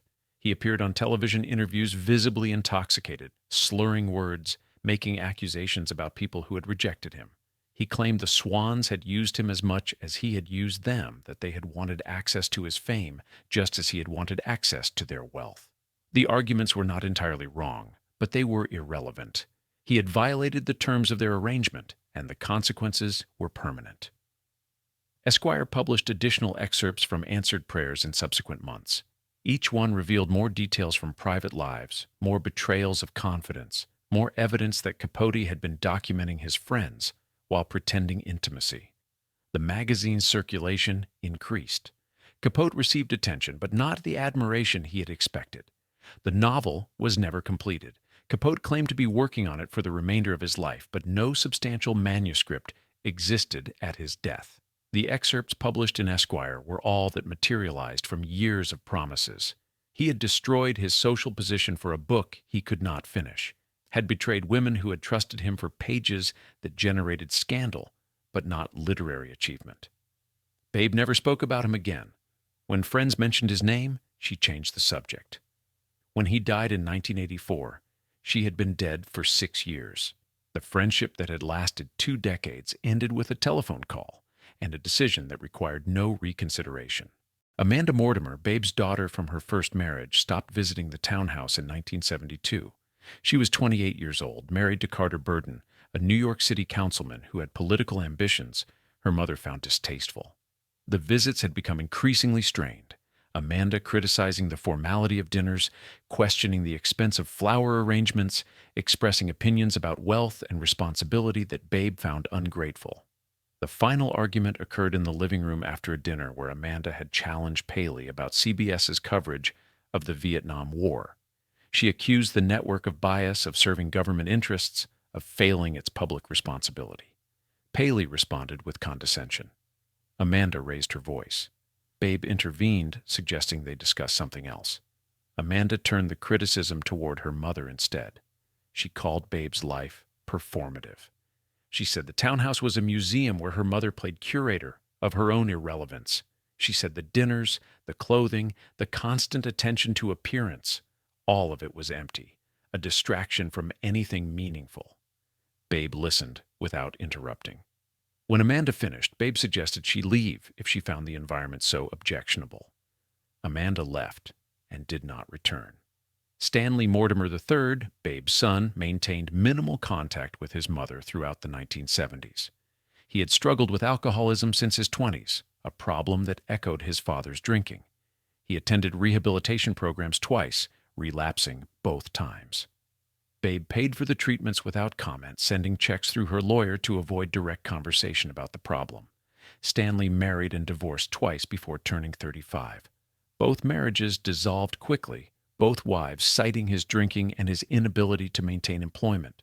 He worked sporadically in finance, securing positions through family connections, losing them when his attendance became unreliable. Babe received reports about his failures from acquaintances who thought she should know. She did not intervene beyond financial support. Kate Paley, Babe's daughter, with Bill Paley, was 19 in 1974 when her mother's cancer was diagnosed. She had recently dropped out of Radcliffe College, explaining that she found academic work meaningless. She moved to California, living in a commune in Big Sur, where residents grew vegetables and rejected materialism with the fervor of converts. Kate visited New York once during her mother's illness. She arrived at the townhouse wearing jeans and a work shirt, her hair unwashed, her appearance deliberately contrary to everything Babe represented. She sat beside her mother's bed for 20 minutes, offering observations about holistic healing and the spiritual causes of disease. Babe listened without responding. Kate left promising to return, but did not. Betsy's daughters, Sarah and Kate Roosevelt, maintained dutiful but distant relationships with their mother. Sarah married 3 times, each marriage lasting less than 5 years. She lived in Europe for extended periods, avoiding New York and the social circles where her mother still appeared occasionally. Kate pursued a career in journalism, writing for small publications, deliberately choosing obscurity over the prominence her family name might have provided. Neither daughter consulted Betsy about significant decisions. They informed her of marriages after engagements had been announced elsewhere. They introduced grandchildren during brief visits, then returned to lives that minimized contact. Betsy attended their weddings and graduations, performing maternal duties with the same correctness she applied to everything. But the relationships contained no warmth. Minnie had no children. This absence had been a source of disappointment during her marriage to Vincent Astor, who had wanted an heir despite his age. After their divorce, the question became irrelevant. Her life with Fosberg had not included discussions of children. and by the time he died, she was 62, alone in an apartment filled with possessions, but not family. Bill Paley's children from his first marriage, Jeffrey and Hillary, resented Babe. They viewed her as an interloper who had displaced their mother, who had redirected their father's attention and money toward a new family. Jeffrey maintained minimal contact with his father, visiting for obligatory holidays, departing as quickly as politeness permitted. Hillary struggled with depression and substance abuse, problems Paley addressed through financial support, but not emotional engagement. The pattern was consistent across all three sisters. Their children grew distant, critical, or actively rejecting.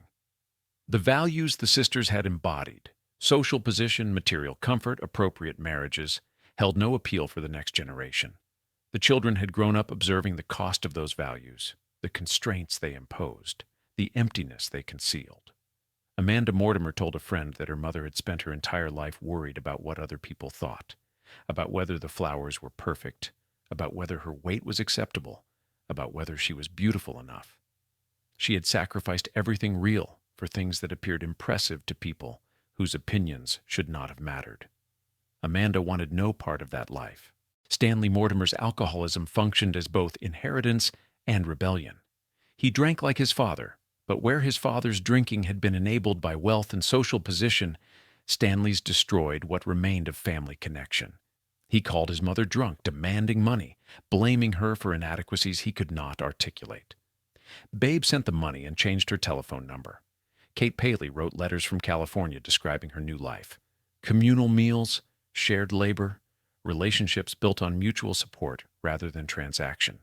She framed these descriptions as implicit criticism of how she had been raised, of townhouses maintained by invisible servants, of parents who outsourced their children to staff. Babe read the letters and filed them without responding. The children's rejection was not dramatic. There were no complete estrangements, no public confrontations beyond the argument with Amanda. The distance developed gradually. Fewer visits, shorter conversations, longer intervals between contact. The relationships persisted in form while emptying of substance. Babe's illness did not reconcile these distances. Her children visited, but briefly. They brought grandchildren who did not know her. They sat beside her bed searching for conversation, finding none, leaving relieved when the visit reached acceptable duration. They performed filial duty without affection. The sisters had succeeded at everything their upbringing had prepared them for. They had married well, maintained beautiful homes, secured social positions that others envied. But they had not created families that wanted to perpetuate what they had built. Their children looked at the lives their mothers had constructed and chose different paths, rejecting the premise that beauty, wealth, and social mastery constituted achievement. The rejection was quiet but absolute. The next generation would not preserve the houses, would not maintain the standards, would not value what their mothers had valued. The careful construction of perfect lives would end with the women who had built them, leaving children who remembered constraint more clearly than love. Betsy Whitney stopped appearing at public events in 1976. She was 68 years old, still married to Jock Whitney, residing in the townhouse at 972 Fifth Avenue, where she had lived for 34 years. The withdrawal was gradual enough that it attracted no particular notice. Invitations were declined, with brief explanations about fatigue, about prior commitments, about a preference for quiet evenings at home. Jock continued his schedule without modification. He attended board meetings, visited his racing stables in Kentucky, traveled to London for business with his film company. He had always maintained activities independent of his marriage, and Betsy's withdrawal simply formalized an independence that had existed informally for years. The townhouse operated with diminished activity. Dinners for 30 guests became dinners for 8, then dinners for 4, then dinners that did not occur at all. The staff, reduced now to a housekeeper, a cook, and a part-time maid, adjusted to the quieter routine. Rooms that had once required constant preparation were closed off, furniture covered with sheets, curtains drawn against sunlight that would fade upholstery no one would see. Betsy spent much of her time in the library, a room lined with books Jock had collected over decades. She read without particular system, novels, biographies, histories selected based on proximity rather than interest. Reading occupied hours that otherwise would have required filling. She ate lunch on a tray in the library, avoiding the formal dining room where she and Jock had hosted hundreds of meals for people whose names she now struggled to remember. Her health declined in ways that were unremarkable. Arthritis made her hands stiff in the mornings. Her vision weakened, requiring stronger glasses every few years. She developed high blood pressure that responded to medication but required monitoring. The doctor visited quarterly, checking her vital signs, prescribing adjustments, noting her general deterioration without alarm. She saw her sisters occasionally. Minnie visited once monthly, arriving in the afternoon, staying for tea that the housekeeper prepared. They discussed nothing significant: Minnie's most recent trip to Europe, mutual acquaintances who had died or become ill, the difficulty of finding reliable staff. They did not discuss their children or their marriages or the choices that had brought them to late middle age in large apartments maintained by wealth accumulated by men. Babe's death in 1978 affected Betsy more than she expected. They had not been particularly close. Babe's beauty had always created distance. She existed in a category the other sisters could not enter, pursued by photographers, studied by strangers, reduced to an image that had little connection to whatever interior life she possessed. But her death removed a presence that had been constant since 1915. Betsy attended the funeral at St. James's Church. The service was large, attended by hundreds who had known Babe socially, but not personally. Bill Paley sat in the front pew, appearing diminished, though whether by grief or age was unclear. Betsy sat with Minnie several rows back, watching the performance of mourning without participating actively in it. After the funeral, Betsy returned to the townhouse and resumed her routines. She understood that Babe's death marked a transition. The first of the three sisters gone, two remaining, the architecture of their shared history beginning to collapse. She did not discuss this understanding with anyone. She simply noted it and continued. Jock's health began failing in 1979. He developed heart problems that required hospitalization. The doctors stabilized him, sent him home with medications, warned that his condition would deteriorate. He reduced his activities slightly but did not stop working. He continued attending board meetings, reviewing financial statements, managing investments that had grown substantially during his lifetime. He died in February 1982 at age 77. The death was expected. His heart had been failing for months, but it still created practical complications. The estate required settlement. The townhouse needed decisions about its future. Jock's children from his first marriage contested elements of the will, creating legal complications that extended for 2 years. Betsy remained in the townhouse during these proceedings, uncertain whether she would be required to leave, unable to make plans until lawyers resolved the disputes. The house felt larger now, rooms echoing with absence. She moved through spaces that had once held dinners and conversations, and the accumulated activity of decades, finding them empty of everything except furniture and memory. The estate settlement in 1984 provided Betsy with income sufficient to maintain herself, but not the townhouse. Jock's children inherited the property. They informed her through lawyers that she could remain temporarily, but that they intended to sell the building. She had 6 months to relocate. She moved to a smaller apartment at 834 Fifth Avenue. The new residence had 6 rooms instead of 30. She brought furniture from the townhouse, pieces that fit the reduced space, leaving behind chairs and tables and beds that would be sold or distributed to Jock's children. The downsizing occurred over 3 weeks, supervised by a moving company that packed decades of accumulated possessions into boxes labeled by room. The new apartment required less staff. She retained the housekeeper 3 days weekly, used a cleaning service for deeper maintenance, ate meals she prepared herself or ordered from restaurants that delivered. The reduction felt liberating initially, less to manage, less to maintain, less performance required. But the liberation faded into isolation. She saw almost no one. Minnie visited less frequently now. The new apartment was farther from her own. The visits required more effort, and Minnie's health was also declining. Friends from earlier decades had died or moved or lost interest in maintaining connections that had been based on social position rather than genuine affection. Betsy spent days reading, watching television, sitting by windows overlooking Fifth Avenue. She observed traffic, pedestrians, the changing seasons visible through leaves on trees planted decades earlier. She noted these changes without emotion, recording observations in a mind that otherwise remained largely empty. Her daughters visited twice yearly, arriving from wherever they currently lived, staying in hotels rather than with their mother. The visits lasted 2 or 3 days. Lunches at restaurants Betsy could no longer afford but attended anyway. Brief conversations in the apartment. Goodbyes that contained no expectation of seeing each other soon.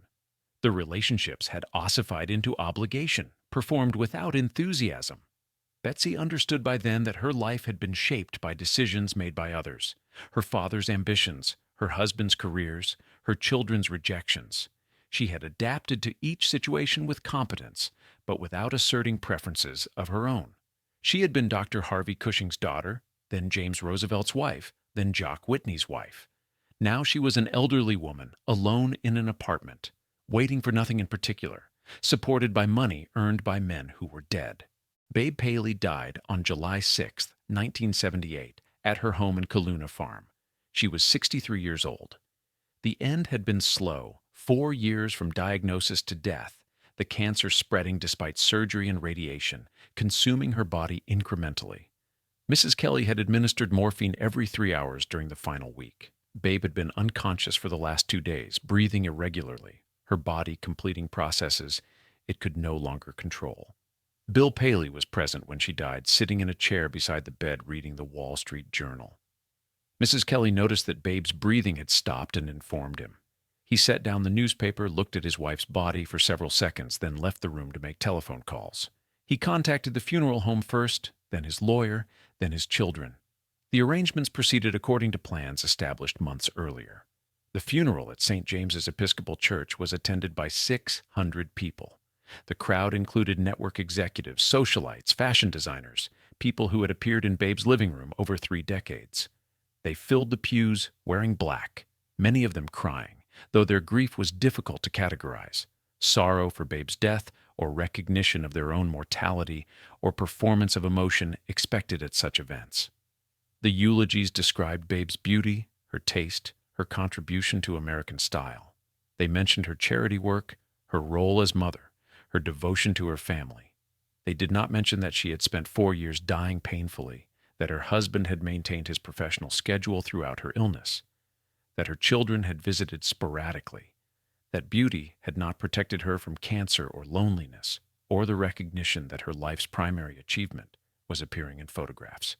She was buried at Locust Valley Cemetery. The grave was marked with a simple stone bearing her name and dates. Paley ordered the stone and approved the inscription without consulting anyone. The grave was located near other prominent families, maintaining in death the social positioning she had occupied in life. The townhouse was sold within a year. Paley could not live there without staff to maintain it, and he had no interest in maintaining it. The new owners were a couple from Texas who had made money in oil. They hired decorators to remove everything Babe had installed, the fabrics Sister Parish had selected, the carefully chosen furniture, the lighting that had been adjusted to create specific moods. The renovation lasted 8 months. No trace of Babe's work remained. Paley married again in 1979. His new wife was Barbara Cushing Mortimer Paley's replacement, younger, decorative, willing to manage his social calendar. The marriage functioned adequately for Paley's purposes. He died in 1990 at age 89, leaving an estate valued at several $100 million. The bulk of it went to his children from his first marriage. Babe's children received smaller amounts, enough to be comfortable, but not wealthy. Minnie Cushing Astor Fosberg continued living at 720 Park Avenue through the 1980s. She traveled less frequently as she aged, her health made long flights difficult, and she had lost interest in destinations she had visited repeatedly. She maintained her routine of board meetings, lunches with the few friends who remained alive, evenings spent reading in an apartment that had not changed substantially since Billy Baldwin decorated it in the 1950s. She developed dementia in her late 70s. The progression was gradual. Forgotten appointments, repeated questions, confusion about dates and names. Her housekeeper noticed first, informing Minnie's lawyer, who arranged for medical evaluation. The diagnosis confirmed cognitive decline that would continue worsening. A nurse was hired to monitor Minnie full-time. The woman, Mrs. Chen, moved into the apartment's spare bedroom. She managed Minnie's medications, prevented her from leaving the apartment unaccompanied, ensured she ate meals she increasingly forgot to request. Minnie's lawyers managed her finances. Paying bills from the income Vincent Astor's settlement continued providing. Minnie died in November 1998 at age 92. The death occurred in her sleep, Mrs. Chen discovering her in the morning when she failed to respond to wake-up calls. The funeral was small, fewer than 30 people, mostly distant relatives and the lawyer who had managed her affairs. She was buried at Sleepy Hollow Cemetery in Tarrytown near the Astor family plots, though she had been divorced from Vincent for 45 years. The apartment at 720 Park Avenue was sold by her estate. The contents were auctioned, the furniture Billy Baldwin had selected, the paintings she had collected, the possessions accumulated over 8 decades. The auction catalog described items by provenance and estimated value. The descriptions did not mention that these objects had been chosen carefully, arranged thoughtfully, lived with for decades by a woman who had tried to construct beauty in controlled spaces. Betsy Cushing Roosevelt. Whitney died in March 1998, 7 months before Minnie. She was 89 years old. The death occurred in her apartment at 834 Fifth Avenue, discovered by the housekeeper who arrived for her scheduled Thursday shift. Betsy had been dead approximately 18 hours. The medical examiner determined the cause as heart failure, a conclusion that explained everything and nothing. Her funeral was smaller than her sister's. Perhaps 50 attendees, mostly elderly people who remembered her from decades earlier. Her daughters attended but did not speak. The service was brief, the burial at a cemetery in Massachusetts near where she had grown up. The grave was marked with a stone that listed her 3 names: Cushing, Roosevelt, Whitney, cataloging the marriages that had defined her legal identity. The apartment's contents were distributed according to a will that had been drafted in 1985 and never updated. Furniture went to her daughters, who sold most of it. Personal items, photographs, letters, jewelry, were divided or discarded. The apartment itself was sold by the estate, purchased by a family who repainted and renovated, erasing the 13 years Betsy had spent there, waiting for death. None of the 3 sisters left substantial legacies beyond their names and social registers and obituaries that cataloged marriages and social positions. They had not created institutions, written books, established foundations that would continue beyond their lives. They had constructed beautiful environments and then died, leaving those environments to be dismantled by people who had different tastes and no connection to the women who had built them. Their children inherited money, but not the social positions their mothers had occupied. Those positions had depended on specific circumstances: marriages to specific men, residence in specific buildings, participation in social networks that dissolved as members died. The inheritance was financial rather than social, and even the money diminished across generations as it was divided, spent, and depleted by inflation and poor management. The townhouse at 820 Fifth Avenue, where Babe Paley had lived, was sold again in 2003. The oil couple from Texas had grown tired of New York and relocated to Arizona. The new purchaser was a hedge fund manager who paid $14 million for the property. He hired an architect who gutted the interior, removing walls to create open spaces that reflected contemporary preferences. The renovation lasted 2 years and cost an additional $8 million. The rooms where Babe had placed furniture with such deliberation no longer existed in their original configuration. The library where she had consulted with Sister Parrish was absorbed into an expanded living area. The dining room where she had seated guests according to unspoken calculations became part of a kitchen designed for caterers rather than intimate dinners. The bedroom where she had died was converted into a home office with built-in technology and soundproofing. No physical trace of Babe's residence remained. The architect had stripped the townhouse to its structural frame and rebuilt from there. The new owner displayed contemporary art, large canvases in primary colors, sculptures made from industrial materials. He entertained clients and colleagues at catered events where waiters circulated among guests who had no knowledge that the space had once been arranged to achieve effects they could not have named. The apartment at 720 Park Avenue, where Minnie had lived through 3 decades, passed through several owners after her death, each one renovated according to current fashion. Minimalist in 2000, traditional in 2008, contemporary again in 2015. The walls Billy Baldwin had lightened were painted darker, then lighter again, then covered with textured wallpaper.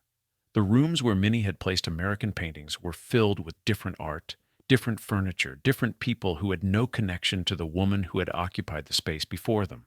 In 2019, the apartment was purchased by a technology entrepreneur who had made billions from a social media platform. He was 32 years old. He hired a designer who installed smart home systems, automated lighting, speakers embedded in walls. The apartment's historical character, its crown moldings, its parquet floors, its pre-war proportions, was preserved superficially, while its function transformed completely. It became a showcase for technology rather than a residence designed for living. The building's doorman, who had worked there since 1987, remembered Minnie vaguely. He recalled an elderly woman who had required assistance walking, who had received few visitors, who had lived in the apartment for decades. He mentioned her occasionally to residents curious about the building's history, but his memories were fragmentary, limited to observations made while opening doors and carrying packages. The apartment at 834 Fifth Avenue, where Betsy had spent her final years, was renovated 3 times between 1998 and 2020. Each renovation removed more of the apartment's original character. Walls were repainted, floors refinished, kitchens and bathrooms gutted and reconstructed. By 2020, nothing remained from Betsy's occupancy. Not the wallpaper she had selected, not the bathroom fixtures she had used, not the kitchen where she had occasionally prepared simple meals. The building itself underwent a conversion in 2017. The co-op board voted to modernize, installing new elevators, replacing the heating system, renovating the lobby with materials that suggested contemporary luxury rather than pre-war elegance. The changes erased elements that had existed when Betsy lived there, removing another layer of connection to her presence. Kaluna Farm, the 80-acre estate in Manhasset where Babe had died, was sold by Bill Paley's estate in 1995. The property was purchased by a developer who subdivided it into smaller lots. The main house was demolished. 12 new houses were constructed, each on 5 to 7 acres, sold to families who had no knowledge of the estate that had preceded their developments. The trees Babe had planted were cut down to accommodate construction. The gardens were plowed under. By 2000, no trace of Kaluna Farm remained visible. The new houses had different architecture, different landscaping, different relationships to the land. Residents occasionally discovered remnants while gardening, fragments of brick from old pathways, pieces of iron from demolished structures. These fragments were discarded as debris, obstacles to contemporary landscaping plans. The Cushing family home in Brookline, Massachusetts, where the 3 sisters had grown up, was sold after Catherine Cushing's death in 1950. The house passed through several owners before being purchased by a family who extensively renovated it in the 1970s. They removed interior walls, updated systems, expanded the kitchen. In 2010, the house was demolished entirely to make way for a larger structure that filled the lot more completely. The new house bore no resemblance to what had existed before. It was modern, angular, designed for a family whose lifestyle and expectations differed entirely from the Cushings. The rooms where Harvey Cushing had performed his silent authority, where Catherine had supervised her daughter's education in acceptable behavior, where 3 girls had learned to measure their worth through others' evaluations. Those rooms existed only in photographs stored in archives rarely accessed. Public records preserve some information about the sisters: birth certificates, marriage licenses, divorce decrees. Death certificates documented their legal transitions. Census records listed their addresses at specific moments. Society page archives contained photographs from weddings, galas, and fundraisers, but these records captured only external facts, providing no access to interior experiences. A few photographs survived in museum collections. The Metropolitan Museum of Art's Costume Institute held several images of Babe, documented examples of mid-20th century American fashion. The photographs showed her wearing designer clothing in carefully composed poses. The images were cataloged, preserved, occasionally displayed in exhibitions about fashion history. They were studied by scholars and students interested in visual culture, material history, the construction of feminine identity through appearance. But the photographs showed only surfaces. They captured what Babe looked like, not what she thought or felt or understood about her life. They preserved the performance without documenting the cost of maintaining it. They became historical artifacts divorced from the person who had inhabited the clothing, the makeup, the carefully maintained appearance, the houses the sisters had occupied, the rooms they had arranged, the environments they had constructed with such attention. All of it disappeared within decades of their deaths. The spaces were reclaimed by subsequent inhabitants who had different needs, different aesthetics, different relationships to wealth and display. The physical evidence of the sisters' lives was demolished, renovated, painted over, replaced. What remained were names in records, photographs in archives, brief mentions in books about American society.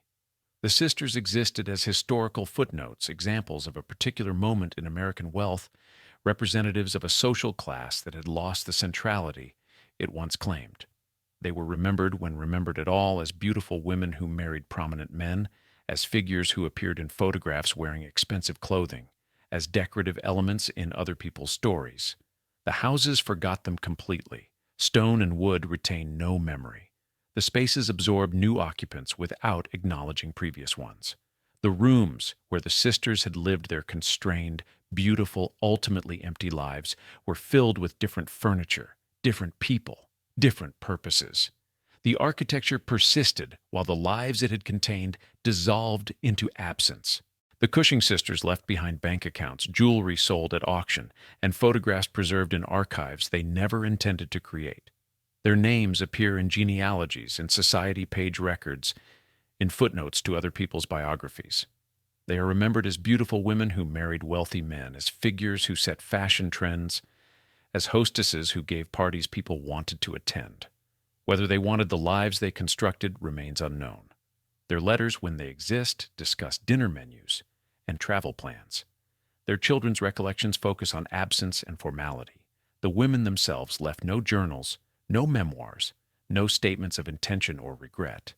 They learned early that their value depended on appearance, that their futures would be determined by the men they married, that success meant constructing environments others would admire. They executed these lessons with precision. They married men of wealth and prominence. They decorated houses that were photographed for magazines. They maintained beauty through discipline that damaged their health. They performed their roles until performance became indistinguishable from identity.